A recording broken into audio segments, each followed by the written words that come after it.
মরার উপর খরার খা। একে তো ইউনূস সরকার অনেকটা মরা অবস্থায় আছে, যে ঝড় তৈরি হবে। কি এমন হলো যে মোহাম্মদ ইউনূস সরকার এবার ইন্টারপোলের দ্বারস্থ হচ্ছে? তার পাশাপাশি প্রশ্ন হচ্ছে, সেনাবাহিনীর প্রধান জেনারেল ওয়াকারুজ্জামান সাহেবকে পরিকল্পিতভাবেই ভিন্নভাবে আক্রান্ত করা হচ্ছে। মোহাম্মদ ইউনূসকে কাঁপিয়ে দিলেন। অবস্থা এতটাই বিপাকে গিয়ে পৌঁছালো যে সেনাবাহিনীকে রাস্তায় নামতে হলো। নির্বিচারে লাঠি চালাতে বাধ্য হলো বাংলাদেশ সেনাবাহিনী। এই সাহসটা কোথা দিয়ে পেল? আমার ইউনূস সাহেবের এই কথার ব্যাপারে বলতে হবে, হায়রে কপাল মন্দ, চোখ তাকিতে অন্ধ। উনার মতো লোকের চোখ থাকতে অন্ধ হওয়া উচিত না। তবে আমি যা জানতাছি, আমরা ইউনূস সাহেবের কাছ থেকে এটা আশা করি না। মানে এই নিউজ শুইনা আমি নিজেও টাস্কি খাই রইছি, মানে বিশেষ করে প্রতিবেদনটা দেখে। তাহলে মানে পৃথিবীর কি মূর্খা বানাইলো? আর বিষয়টা কেমনে হইলো ভাই? কৌশল বড়ই চাঞ্চল্যকর এক প্রতিবেদন ছেপেছে। আপনার চাঞ্চল্যকর অ্যাক্টিভিটিস শুরু হয়ে গেছে। আরে এই দিনটার অপেক্ষায় তো আমরা ছিলাম এতটা বছর ধরে। কারণ ওয়াকারুজ্জামান শুনছে এইটা শুই না আজকে যখন উনি বলছে, অনেকেই মনের মাধুরী দিয়া মানে গেছে, ও তাহলে এই ব্যাপার। ওয়াকারুজ্জামানের দেশপ্রেম ছিল না, ওয়াকারুজ্জামান ছাত্রদের এগেস্টে যায় নাই ডিউ টু জাতিসংঘ মিশনে দেওয়ার লোভে। পরিস্থিতিটা যা তৈরি হয়েছে, কোথাকার পানি যে কোথায় গড়ায়। বৈষম্য বিরোধী ছাত্র আন্দোলন বিলুপ্ত করা কোন রকম সিদ্ধান্ত হয়নি। নাহিদ, সার্জিস এবং হাসনাতের সাথে পরামর্শ করে এটা করে ফেলছে। হয়তো বিষয়টা এরকমই। যদি এরকমই হয় তাহলে বাকি তারা কেন জানলো না? মূল টার্গেট ছিল জেনারেল ওয়াকারুজ্জামান সাহেবকে বিতর্কিত করা। কারণ তারা জানে শেখ হাসিনাকে ওয়াকারুজ্জামানের যে কোনো কলা কৌশলের কারণেই হাঁটতে হয়েছে, বিদায় নিতে হয়েছে। দেশটা কি অন্তর্বর্তী সরকার চালাচ্ছে নাকি এর টোকাই সমন্বয়করা চালাচ্ছে, সেটাই এখন জনগণ দ্বিধাগ্রস্ত। যে টোকাইরা বলে এক কথা, সমন্বয়ক নামক টোকাইরা বলে এক কথা, অন্তর্বর্তী সরকার বলে আরেক কথা। ভিডিও থাম্বনেল এবং ইন্ট্রো দেখে বুঝতে পারছেন ভিডিওটা কতটা গুরুত্বপূর্ণ হতে চলেছে। আজকের প্রতিবেদনটি কোনোভাবেই মিস করবেন না। খুবই ভয়াবহ অবস্থা দেশের মধ্যে, কি চলছে দেশের মধ্যে আপনারা সবকিছু দেখবেন এবং নাটনের সম্পূর্ণ ভিডিওটা আপনাকে দেখতে হবে। চলুন আমরা সরাসরি এখন ভিডিওটি দেখবো। তবে ছোট করে একটা রিকোয়েস্ট, আপনাদের মূল্যবান সময় আমি নষ্ট করতে চাই না। চ্যানেলে যদি নতুন হয়ে থাকেন তাহলে অবশ্যই সাবস্ক্রাইব করবেন, ভিডিওটি লাইক দিয়ে কমেন্ট দিয়ে দেখতে থাকুন। চলুন ভিডিওটি দেখুন। বাহিনীর প্রধান জেনারেল ওয়াকারুজ্জামান সাহেবকে পরিকল্পিতভাবেই সেই 5ই আগস্টের পর থেকে আজ পর্যন্ত বিভিন্নভাবে আক্রান্ত করা হচ্ছে। আক্রমণাত্মক ভাষায় তাকে উপস্থাপন করা হচ্ছে। তার বিরুদ্ধে বিভিন্ন ধরনের অভিযোগ এনে মিথ্যা বানোয়াট বক্তব্য দিয়ে জাতিকে বিভ্রান্ত করা হচ্ছে। জেনারেল ওয়াকারুজ্জামান 5ই আগস্ট আমাদের বাংলাদেশের জন্য, বাংলাদেশের জনগণের জন্য একটি নতুন সূচনা তৈরি করার সুযোগ করে দিয়েছিলেন। তার সহযোগিতার মধ্য দিয়ে, তার হাতের মাধ্যমেই আমরা আমাদের ছাত্র জনতার এই বিজয়টাকে, সিপাহী ছাত্র জনতা ঐক্যবদ্ধভাবে বিজয় অর্জন করেছিলাম। আমি সে কারণে জেনারেল ওয়াকারুজ্জামান সাহেবের প্রতি কৃতজ্ঞতা পোষণ করছি। আমি আজকের কয়েকটি পয়েন্ট বললেই আপনারা বুঝতে পারবেন কেন আমি বলছি যে জেনারেল ওয়াকারুজ্জামান 5 তারিখ থেকে টার্গেটের মূল লক্ষ্যবস্তুতে পৌঁছেছেন এবং কি তাদের হীন উদ্দেশ্য, কেন তারা এটা করছেন, সেটা আপনারা উপলব্ধি করতে পারবেন। প্রথমত হচ্ছে, বাংলাদেশের এই 5 তারিখের বিজয় হোক, এই বিজয়টা কোনোদিন পার্শ্ববর্তী দেশ ভারত সে মেনে নিতে পারেনি। তার বিশ্বাস ছিল না যে এ ধরনের একটি কর্মকাণ্ড হঠাৎ করে গড়ে উঠতে পারে, হঠাৎ করে ঘটে যেতে পারে। কিন্তু তিনি তার চোখের সামনে দেখতে হলো যে তার যাকে 16 বছর পর্যন্ত পেলে পুষে রেখেছে, যার কাছ থেকে বাংলাদেশের অর্থনীতি, বিভিন্ন ধরনের সকল সাহায্য সহযোগিতা ভারত নিয়েছে, সেই নেত্রীকে বাংলাদেশের জনগণ ঐক্যবদ্ধ ফেলে দিয়েছে। এবং বাংলাদেশের জনগণ কোনো অবস্থায় এই সরকারের পতন এককভাবে করতে পারতো না যদি সেনাবাহিনীর সহযোগিতা না থাকতো। সে যে দলের হোক, যে ধর্মের হোক, যে মতের হোক। কিন্তু কেউ যদি দেশে বিশৃঙ্খলা সৃষ্টির জন্য শুধু বিনা কারণে অযাচিতভাবে বিভিন্ন ইস্যু ক্রিয়েট করে আমাদের দেশের মধ্যে বিভিন্নভাবে ষড়যন্ত্র করতে চায়, সেটা আমরা মেনে নিতে পারি না। আপনি বুঝবেনও না কি পরিমাণ আপনাকে বিভিন্নভাবে কৌশলে আপনাকে কাজে লাগানো হচ্ছে, আপনি বুঝবেন না। এমনও হতে পারে আপনাকে পদক দিয়ে দিবে সরকার, আপনাকে বিশেষ পুরস্কারে ভূষিত করবে সরকার, আপনি খুশিতে গদগদ করবেন। কিন্তু এটা এমনও হতে পারে আপনার মুখ বন্ধ করার জন্য এই পদক দেওয়া হচ্ছে, যাতে করে আপনি আপনার এই জায়গা থেকে আমার সকল দুর্বলতা থাকলেও কখনো ফুসফাস করে উঠবেন না। এভাবে করেই সাজানো হয়। আপনাকে এমনভাবে জায়গায় নিয়ে যাওয়া হয় যে আপনার উদ্দেশ্যই থাকবে শুধু আপনি আপনার মানুষগুলোকে তালে নাচাবেন, এবং এই তালে নাচতে নাচতে যে দেশটা কোন দিকে চলে যাবে সেটা আপনি টের পাবেন না। প্রিয় বন্ধুরা, আমার কোনো ব্যক্তিগত ক্ষোভ, আক্রোশ, ভালোবাসা, মন্দ এগুলো থেকে আমি আজকে কথা বলছি না। আমি কথা বলছি এই দেশকে নিয়ে যাওয়ার জন্য ষড়যন্ত্রবাদীরা উঠে পড়ে লেগেছে, সে কারণেই জেনারেল ওয়াকারুজ্জামানের পিছনে লেগেছে। মনে রাখবেন, জেনারেল ওয়াকারুজ্জামানের যদি সেই ইচ্ছাটাই থাকতো যে রাষ্ট্রকে তার দখল করে ক্ষমতায় থাকতে হবে, তাহলে যেদিন দেশ স্বাধীন হয়েছে 5ই আগস্ট, সেদিনই তিনি এই বাংলাদেশের দায়িত্ব নিতে পারতেন। তিনি সেদিনও কঠোর ভাষায় বক্তব্য দিয়ে বুঝিয়েছেন, আর নয়, শক্ত হতে হবে। আমাদের মূল অ্যাচিভমেন্ট ছিল শেখ হাসিনাকে বিদায় করা। আমরা কিন্তু বিদায় করতে পেরেছি। এই 5ই আগস্টের পূর্বে বাংলাদেশে বহু মানুষ ছিল যারা এই আন্দোলনকে পর্যন্ত বলেছিল, এই আন্দোলন ভারতের সৃষ্টি, এই আন্দোলনকে আমাদের বেগবান করা ঠিক হবে না। আমরাই কিন্তু কেঁদেছিলাম, আমরাই কিন্তু বলেছিলাম, সেদিনও যে ভাষায় কথা বলেছি আজও একই ভাষায় কথা বলছি। অর্থাৎ ভাষার কোনো পরিবর্তন হয়নি, কিন্তু আমি যেটা বুঝতেছি যে দেশের জন্য কোনটা মঙ্গল সেটাই আমার করা উচিত। হ্যাঁ, আপনি মনে করতে হবে আমার বিরুদ্ধে আপনি 100 অভিযোগ আনলে এটার 20-30টা হলেও কমন পড়তেই পারে। সরকার হাটে পাতায় পাতায়, বিএনপি হাতে রগে রগে। সম্ভবত এটাকে বলে মরার উপর খরার ঘা। একে তো ইউনূস সরকার অনেকটা মরা অবস্থায় আছে, বিএনপি আবার খরা নিয়ে আসতেছে। খরা, হ্যাঁ, যে ঝড় তৈরি হবে, আর যে আগামী কুরবানির পর দেশে আসলে কি ঘটতে যাচ্ছে। মোটামুটি 180 ডিগ্রি অ্যাঙ্গেলে যে ড্রাইভিং সিটে বসে ছিল বিএনপি, এটা ঘুরান দিছে গ্যাচ করে। এই যে আচমকা ব্রেক, এমনি অনেকটা লাগামহীন অবস্থায় আছে সরকার, মানে ব্যালেন্স করতে পারতেছে না। বিএনপির এই সিস্টেমটা আরো বড় সিস্টেম আনবে, বোঝেন না এই বিষয়টা? নির্বাচন। এতদিন যাবৎ বিএনপি বলছিল যে ডিসেম্বরের মধ্যে নির্বাচনটা দেয়া। তো ইউনূস সরকারের অনেক উপদেষ্টারা হঠাৎ করে এসে এরকম বড় বড় পদে বসার পর মনে করতেছে যে দেখো ভেবে দেখি, সংবাদ সম্মেলন হবে, আলাপ হবে, সংলাপ হবে। আমরা ব্যানার ধরার জন্য 6টা লোক ছিল না, এগুলো ডায়লগ দিচ্ছে না, অনেকেই দিচ্ছে।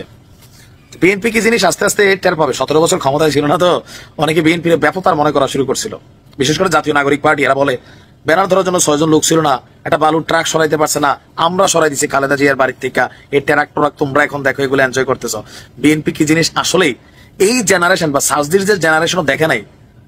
আপনি দেখেন সেই 2008 থেকে 2024, তাই না, কত বছর, 16-17 বছর এর আগে ছিল বিএনপি ক্ষমতায়। তখন যারা রাজনীতি করছে তারা জানে যে বিএনপি আসলে কি জিনিস, ঠিক আছে? এটা যারা তখনকার জানেন, যারা জানেন না তারা জানেন না। আচ্ছা, এখন বিএনপি মনে করছে, রুহুল কবির রিজভী সাহেবের বক্তব্য, নির্বাচন কমিশন যদি সঠিকভাবে কাজ করে, শুভ কাজে আর দেরি কি? শুভ কাজ কোনটা? নির্বাচন। তিনি বক্তব্য জুন জুলাইয়ের মধ্যেই নির্বাচনটা সম্ভব বিএনপি মনে করছে। এখন কই ডিসেম্বর, কই জুন, একদম 50% ঠেলা মারছে। তবে সালাউদ্দিন সাহেবের একটা কথা আমার মাথায় কাজ করে। তিনি বলছিলেন যে 5ই আগস্ট শুভ দিন, ওই দিনই নির্বাচন দিন। বোঝেন নাই যে 5ই আগস্ট একটা ঐতিহাসিক দিন, এই দিনকে আরো স্মরণীয় করার জন্য নির্বাচনটা 5ই আগস্ট দেওয়া যেত। আমি ভাবছি তিনি মজা করে কইছেন, আর তিনি মজা করে বলেন নাই। আজকের দিনে রুহুল কবির রিজভী সাহেবের বক্তব্যে এটা সামনে আসতেছে।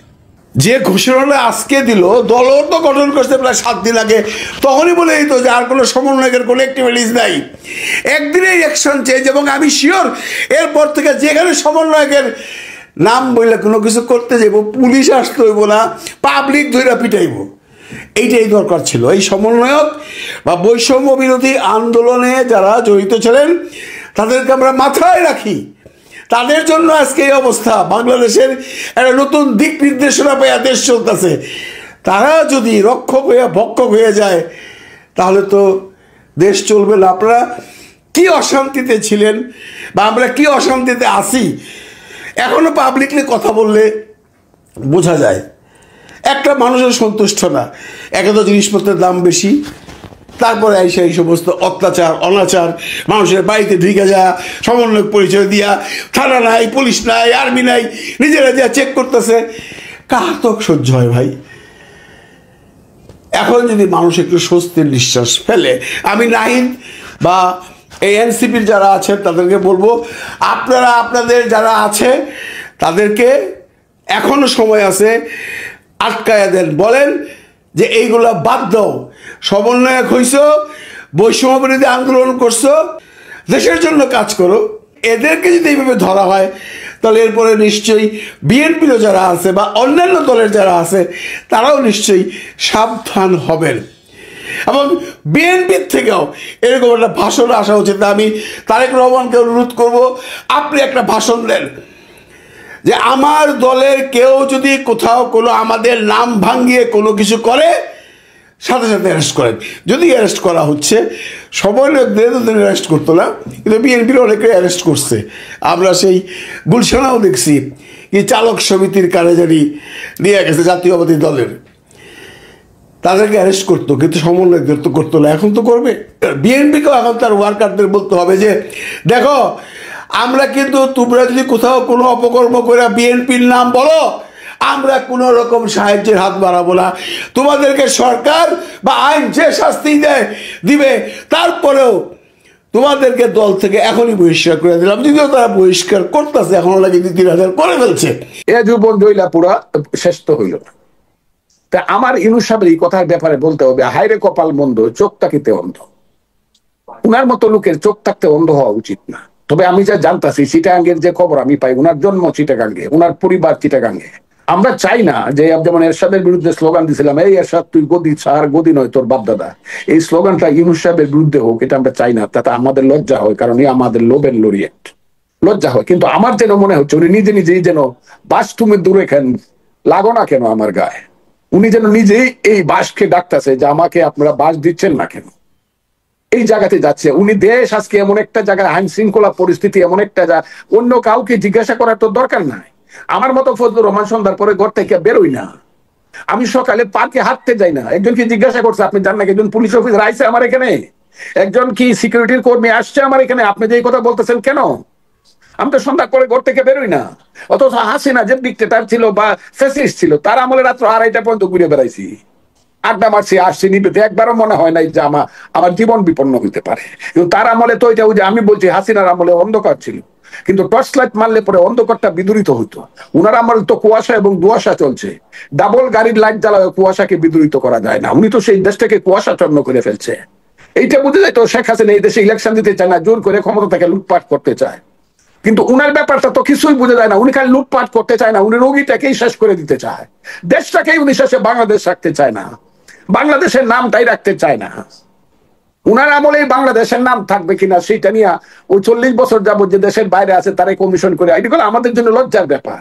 কিন্তু উনার মনে এইসব দাগ কাটতেছে বলে মনে হয় না। আপনি বলছিলেন যে ডক্টর ইউনূস বুঝতে পারছেন উনি কি করতে চাচ্ছেন, মানে কোন দিকে যাচ্ছেন। আপনি বাস দিয়ে একটি এক্সাম্পল দিলেন। আসলে তিনি কোন দিকে যাচ্ছেন, মানে তিনি যদি বাংলাদেশকে পিছনের দিকেই নিতে চান, স্বাধীনতা বিরোধী খেলা এখানে স্থায়ী করতে চান, তাহলে আসলে কি ওয়েট করছে তাদের জন্য, বা কি ওয়েট করছে আমাদের জন্য, বা কি ওয়েট করছে? তারা একটা স্বপ্নে আছে, সুখ স্বপ্নে আছে। তারা মনে করতেছে এইভাবে ক্ষমতাটা দীর্ঘায়িত করলে এক সময় এসে মানুষ ক্লান্ত হয়ে যাবে, বাঙালি জাতি ক্লান্ত হয়ে যাবে এবং প্রতিবাদের ভাষাটা অনেক দুর্বল হয়ে যাবে। তখন তারা তাদের ইচ্ছা মতো দেশের সংবিধান পরিবর্তন করতে পারবে, দেশের স্বাধীনতার ব্যাপারটা তারা নতুন ভাবে ওই যে সেকেন্ড রিপাবলিক করতে পারবে, তারা দ্বিতীয় রিপাবলিক তারা করতে পারবে। বাংলাদেশটাকে হয়তোবা লিখতে পারে ইসলামিক রিপাবলিক অফ বাংলাদেশ, অন্ত সম্মান করে বাংলাদেশ নামটা রাখতে পারে। কিন্তু ইসলামিক রিপাবলিক তারা তাদের সেই স্বপ্নে বিভোর আছে, কিন্তু তারা জানে না বাঙালি জাতি ঘুমায় কুম্ভকর্ণের মতো। এটা ঠিক আছে, কিন্তু জাগলে আর সিরাক্সিন খাওয়ায় ঘুম পাড়ানো যায় না। কিন্তু মোহাম্মদ ইউনূসকে কাঁপিয়ে দিলেন হিজবুত তাহির। অবস্থা এতটাই বিপাকে গিয়ে পৌঁছালো যে সেনাবাহিনীকে রাস্তায় নামতে হলো এবং হিজবুত তাহিরের একাধিক সদস্যকে অ্যারেস্ট করতে হলো এবং হিজবুত তাহিরের উপর নির্বিচারে লাঠি চালাতে বাধ্য হলো বাংলাদেশ সেনাবাহিনী। কিন্তু একটা নিষিদ্ধ সংগঠন ঢাকার রাস্তায় প্রকাশ্যে এই ধরনের বিভিন্ন কর্মসূচি নেওয়ার এই সাহসটা কোথা দিয়ে পেল? এই প্রশ্ন যখন উঠছে, উত্তরটাও খুব সহজ। সাহস এসেছে মোহাম্মদ ইউনূসের দ্বিচারিতা থেকে। শেখ হাসিনা যখন 5ই আগস্ট ভারতে চলে আসেন, তখন প্রথমবারের জন্য এই রকম সংগঠন সামনে আসে। 7ই আগস্ট 2024-এ তারা কি দাবি করে জানেন? তারা ক্যামেরার সামনে দাবি করেন এই সংগঠনের উপর যে নিষিদ্ধতা স্ট্যাম্প শেখ হাসিনা সরকার লাগিয়েছে তা মোহাম্মদ ইউনূসকে তুলে ফেলতে হবে। এবং মোহাম্মদ ইউনূসকে এই ক্ষমতায় আসার পিছনে বা নিয়ে আসার পিছনে এই হিজবুত তাহির কিন্তু প্রত্যক্ষভাবে রাস্তায় নেমেছিলেন। এই সংগঠনের এক মুখপাত্র বিবিসি বাংলাকে একটি সাক্ষাৎকার দেন, যেই সাক্ষাৎকার আন্তর্জাতিক মহলকে চমকে দিয়েছিল। কি বলেছিলেন সেই সাক্ষাৎকারে? তিনি বলেন, হিজবুত তাহির পলিটিক্যাল এবং ইন্টেলেকচুয়াল ফোর্স। আমরা উইদাউট এনি ব্যানার এই ছাত্র আন্দোলনের রাস্তায় নেমেছিলাম এবং শেখ হাসিনাকে সরানোর জন্য আমাদের ভূমিকাও কিন্তু অত্যন্ত উল্লেখযোগ্য। বাংলাদেশের সেনাবাহিনী এবং জুলাই আগস্ট অভ্যুত্থান নিয়ে জাতিসংঘের মানবাধিকার বিষয়ক হাই কমিশনার ভলকার তুর্ক যে মন্তব্য করেছেন, তিনি কি শাস্তিযোগ্য কোনো অপরাধ করেছেন? তিনি কি তার বিধিমালার মধ্য থেকে এই ধরনের মন্তব্য করেছেন? এবং একই সঙ্গে প্রশ্ন তুলতে চাই, আমাদের সেনাপ্রধান জেনারেল ওয়াকারুজ্জামান কি এই বিষয়ে মুখ খুলবেন, কোনো মন্তব্য করবেন? এবং এই প্রশ্নটি করার যথেষ্ট কারণ রয়েছে বলে আমি মনে করি। দর্শক, আপনারা জানেন যে গত বুধবার বিবিসির পডকাস্টে অংশ নিয়ে প্রসঙ্গক্রমে জাতিসংঘের মানবাধিকার বিষয়ক হাই কমিশনার ভলকার তুর্ক মন্তব্য করেছেন, বাংলাদেশের জুলাই আগস্ট অভ্যুত্থানে সরকারের দমন পীড়নে যাতে সেনাবাহিনী জড়িত না হয় এজন্য তাদেরকে সতর্ক করে দেওয়া হয়েছিল এবং বলে দেওয়া হয়েছিল এমনটা ঘটলে শান্তিরক্ষী মিশনে বাংলাদেশ থাকবে না। এবং এর কারণেই নাকি সরকার পরিবর্তন হয়েছিল, আওয়ামী লীগ সরকারের পতন করেছিল। ক্রেডিট এখন সবাই নিতে চায় আওয়ামী লীগ সরকারের পতনের জন্য। ছাত্র সমন্বয়ক নিতে চায়, বাংলাদেশের বিরোধী যে রাজনৈতিক দলগুলো আছে তারা নিতে চায়, সাধারণ যে জনতা তারাও তো কৃতিত্ব নিতে পারে, এখন জাতিসংঘ নিতে চাইছে। দর্শক, দেশের পরিস্থিতি তো আপনারা দেখলেনই, অবশ্যই এই ব্যাপারগুলো নিয়ে আপনাদের মন্তব্য কি সেটা আমাদের কমেন্ট বক্সে জানিয়ে দেবেন। আজকের ভিডিও এই পর্যন্তই। তবে ছোট করে একটা রিকোয়েস্ট থাকবে, দেশের পরিস্থিতিকে ঠিক রাখার জন্য কি কি করলে ডক্টর ইউনূস দেশ সুন্দরভাবে থাকবে এবং দেশের নির্বাচন কবে নাগাদ দিলে ভালো হবে বলে মনে হয়, অবশ্যই আমাদের কর্মসূচি দিন। আজকের ভিডিও এই পর্যন্তই। আল্লাহ হাফেজ।